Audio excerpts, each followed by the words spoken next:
A'udzubillahi minasyaitonirrajim. Bismillahirrahmanirrahim. Assalamualaikum warahmatullahi wabarakatuh. Alhamdulillahirabbil alamin wassalatu wassalamu ala asyrafil anbiya'i wal mursalin wa ala alihi washabihi ajmain. Amma ba'd. Puji dan syukur kehadirat Allah Subhanahu wa taala yang mana Allah telah melimpahkan nikmatnya kepada kita, baik itu nikmat kesehatan, nikmat kelapangan, sehingga kita dapat menuntaskan perkuliahan kita khususnya pada mata kuliah kompetensi DI ini. Dan tak lupa pula salawat beriringan dengan salam marilah kita sanjung sajikan kepada baginda Nabi besar Rasulullah Shallallahu Alaihi Wasallam yang mana ia telah membawa kita dari alam jahiliyah ke alam Islamiyah seperti yang dapat kita nikmati pada saat ini, sekaligus menegakkan kalimatul haq la ilaha illallah Muhammadar Rasulullah. Adapun di dalam video ini saya ingin menyelesaikan tugas akhir saya ataupun ujian akhir semester pada mata kuliah ini, yang mana tugas ini merupakan bentuk ataupun berisikan video untuk menyampaikan kembali video yang telah dikirim ataupun di-share melalui Adlink, yaitu aplikasi pembelajaran kita selama ini. Baik, langsung saja.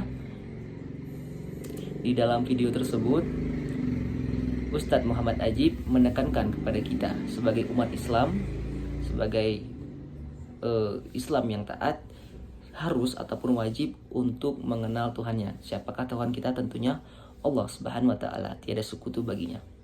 Kemudian di dalam video ini juga Ustadz Muhammad Ajib juga menyampaikan cara-cara bagaimana untuk mengenal Tuhan, mengenal Allah Subhanahu wa taala melalui sifat-sifat Allah yang pernah disampaikan juga oleh Imam Nawawi, sekitar 20 sifat esensial.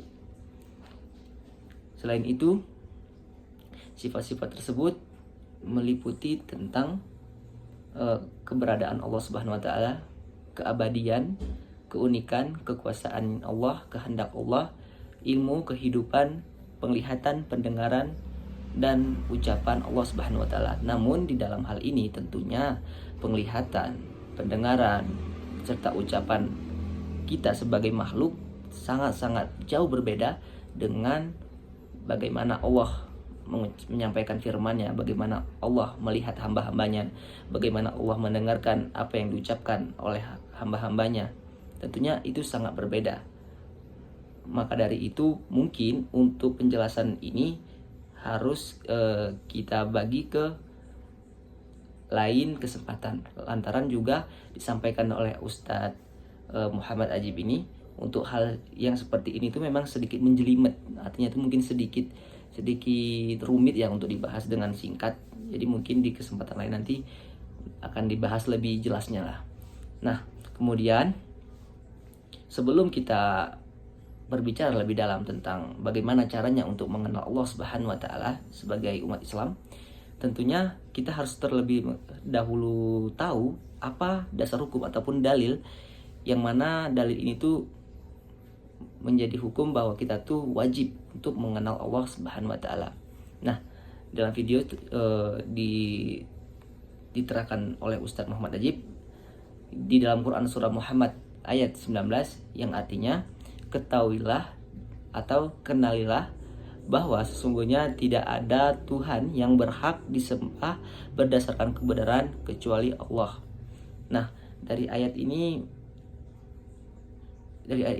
menjadi dasar ataupun dalil untuk kita sebagai umat Islam wajib hukumnya untuk mengenal Tuhan kita, yaitu Allah Subhanahu wa taala.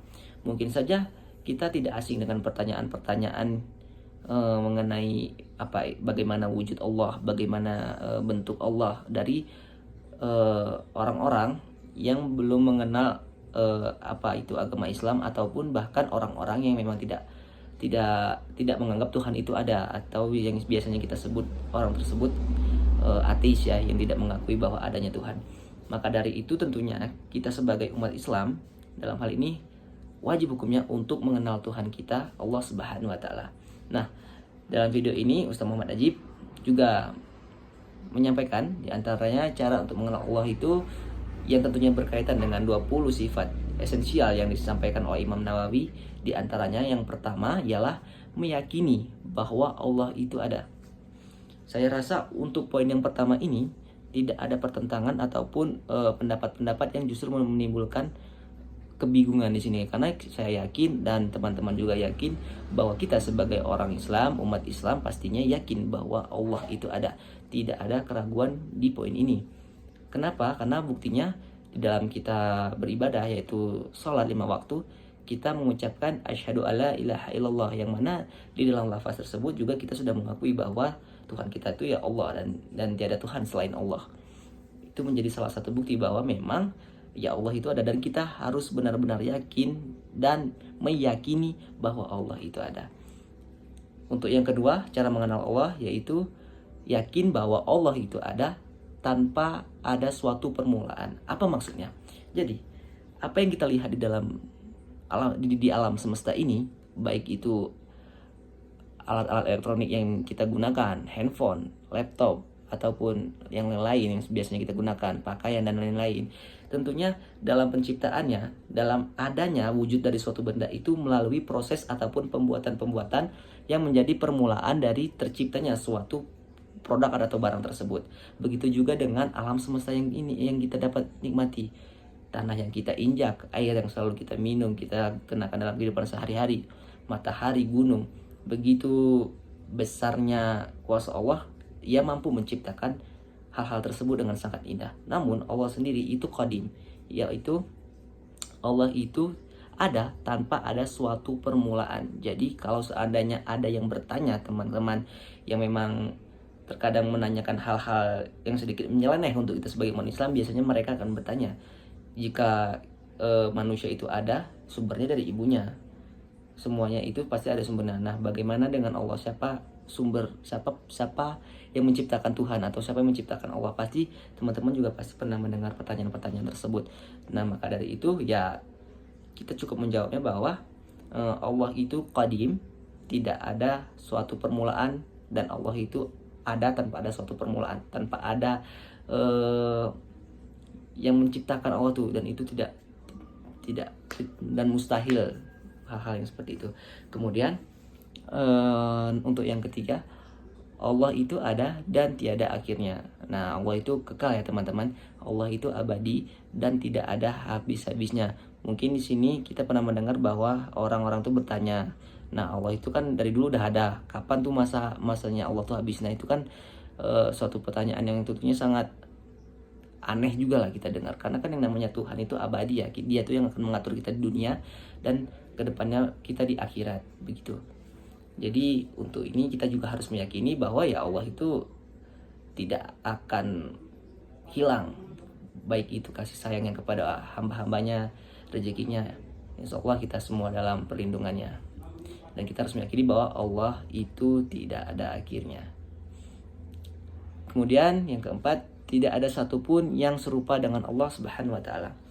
Apa maksudnya teman-teman? Nah,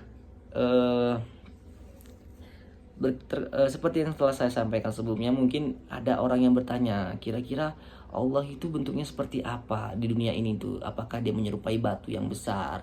Apakah Dia menyerupai berhala-berhala besar? Itu kan ada juga kan, maksudnya orang-orang yang bertanya seperti itu. Tentunya hal pertanyaan-pertanyaan ini juga kita tentunya tidak boleh menjawabnya dengan sepele. Kita tidak boleh menjawabnya dengan sembarangan. Kita harus menjawab pertanyaan itu benar-benar yang tidak menimbulkan suatu kebingungan-kebingungan yang justru malah dapat mencemari atau memperkeruh keadaan. Sehingga di sini Ustadz Muhammad ini yang menyampaikan, ketika ada orang yang bertanya demikian, kita cukup menjawab dengan Allah itu tidak menyerupai suatu apapun dan tidak ada suatu apapun yang menyerupai Allah. Kita cukup menjawab dengan demikian, maka maka itu sudah cukup untuk menjawab pertanyaan tersebut, karena jawaban seperti ini juga pernah dikatakan oleh Imam Nawawi. Nah, yang kelima yaitu Allah tidak butuh pada hal-hal yang lain. Nah, yang namanya Tuhan itu pastinya Dia tuh berdiri sendiri, Dia tidak butuh tempat tinggal, Dia tidak butuh makanan seperti makhluk ciptaannya, tidak butuh tumbuhan untuk untuk berteduh, untuk kita membuat suatu rumah atau apapun itu, Allah itu berdiri sendiri. Dia tidak membutuhkan hal-hal yang lain.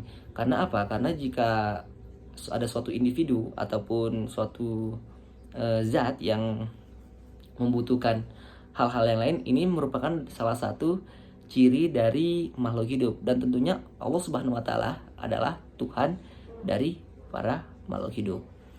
Baik, yang keenam yaitu adanya Allah itu Maha Esa, tidak ada yang serupa baik dari segi zat.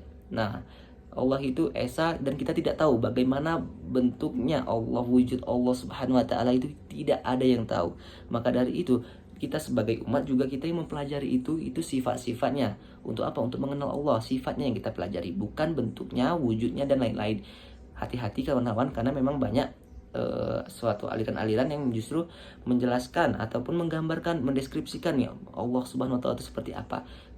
Kalau kata Ustaz Muhammad, demi Allah, orang-orang yang berkata demikian, yang bilang kalau Allah tuh kayak ini itu bid'ah. Itu memang benar-benar aliran yang bahaya ya, yang seharusnya kita waspadai lah. Jadi hati-hati ya teman-teman, karena zat yang dimaksud itu justru ulama ini untuk mengatakan hakikat yang memang tidak bisa dikatakan. Maka para ulama menyebut hakikat Allah Subhanahu wa taala itu dengan zat. Nah, jadi itulah penjelasan yang mungkin kita sering mendengar juga kan, Allah itu zat yang demikian. Itulah pokoknya zat itu untuk menyebutkan hakikat yang memang tidak diketahui siapapun. Nah, selanjutnya Allah itu Maha Kuasa. Nah, apa contoh dari Allah itu Maha Kuasa? Tentunya ya apa yang kita nikmati pada saat ini. Allah memberikan kita kesempatan untuk bernafas, nikmat untuk bernafas, untuk kita tetap bertahan hidup. Allah menciptakan langit, Allah menciptakan matahari. Siapa makhluk yang mampu menciptakan hal-hal yang luar biasa sedemikian itu? Tidak ada makhluk yang mampu menciptakan itu. Dan Allah dengan kuasanya mampu untuk menciptakan, bahkan untuk menyukupi kebutuhan dari seluruh hamba-hambanya. Nah, selanjutnya yaitu Allah itu maha berkehendak atas segala sesuatu yang ada. Satu hal yang perlu kita ingat dari poin ini teman-teman, mungkin kita sering berdoa, kita selalu curhat, sebagai hamba kita curhat kepada Tuhan kita Allah Subhanahu wa taala di dalam doa kita. Kita berdoa dengan penuh hikmat, kita sampaikan apa yang kita inginkan, kita sampaikan harapan-harapan kita. Namun tentunya ketika kita sudah berharap, tiba-tiba apa yang kita harapkan itu tidak sesuai dengan apa yang kita dapatkan, itu tidak sesuai dengan yang kita harapkan. Mohon maaf. Jadi kita terkadang kita tidak boleh berkecil hati ataupun kita harus tetap bersyukur, karena yang perlu kita tanamkan dalam jiwa kita bahwa yang terbaik bagi kita itu belum tentu terbaik untuk hidup kita, tapi apa yang menurut Allah yang terbaik, pasti itu yang terbaik untuk hidup kita. Maka dari itu sekecil apapun yang kita terima rezekinya, ya kita harus tetap syukuri. Dan kegagalan itu adalah merupakan suatu proses kita untuk mencapai suatu keberhasilan, untuk mengejar suatu harapan kita dan impian kita. Nah, selanjutnya Allah itu maha mengetahui. Ya, ini mungkin semua umat Islam pasti tahu lah. Yang namanya kita sudah terdidik di sekolah ataupun dari lingkungan keluarga, pasti kita sering diingatin lah dengan orang tua kita bahwa kita tuh nggak boleh ngelakuin hal-hal yang dilarang oleh, khususnya di hukum Allah, di hukum Islam yang telah memang diajarkan dari kecil. Maka dari itu kita ya sekecil apapun melakukan suatu perbuatan, baik itu di gua ataupun bahkan di lubang cacing, di lubang semut, Allah maha mengetahui apa yang dilakukan hamba-hambanya. Yang selanjutnya, Allah itu maha hidup tanpa fisik, tanpa jasad, dan tanpa ruh. Artinya di sini apa? Karena memang tidak ada yang tahu bagaimana bentuk fisik Allah, bagaimana bentuk ruh Allah. Tidak ada yang tahu. Yang perlu kita yakini sebagai umat ialah Allah itu ada, dan Allah itu esa, dan Allah itu abadi. Itu harus kita yakini. Bagaimana dengan wujudnya, bagaimana dengan jasadnya, ya tidak ada yang tahu. Selanjutnya, Allah itu maha mendengar.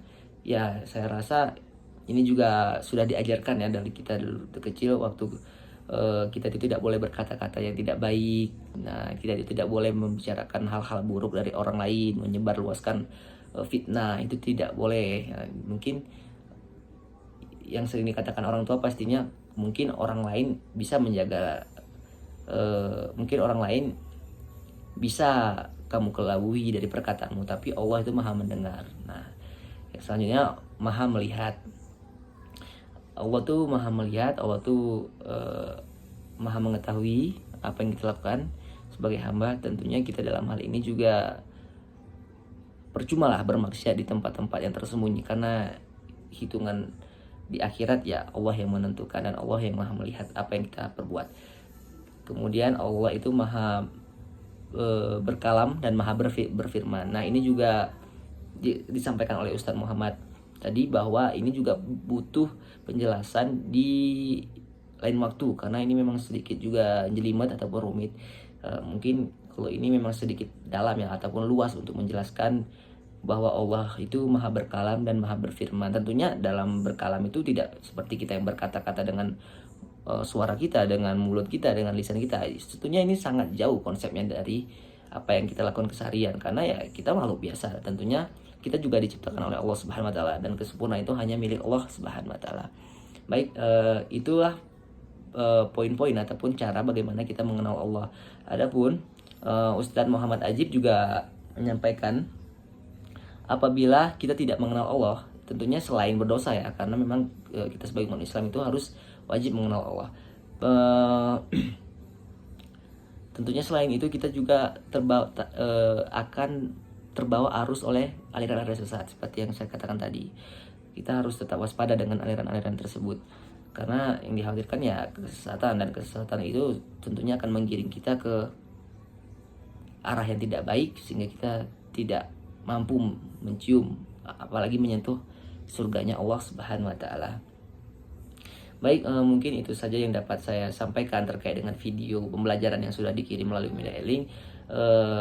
Sebelum saya menutup video ini, saya ingin mengucapkan terima kasih kepada Ibu dosen pengampu, dan saya juga ingin meminta maaf apabila dalam proses pembelajaran saya melontarkan suatu perkataan, saya melakukan suatu perbuatan yang memang di luar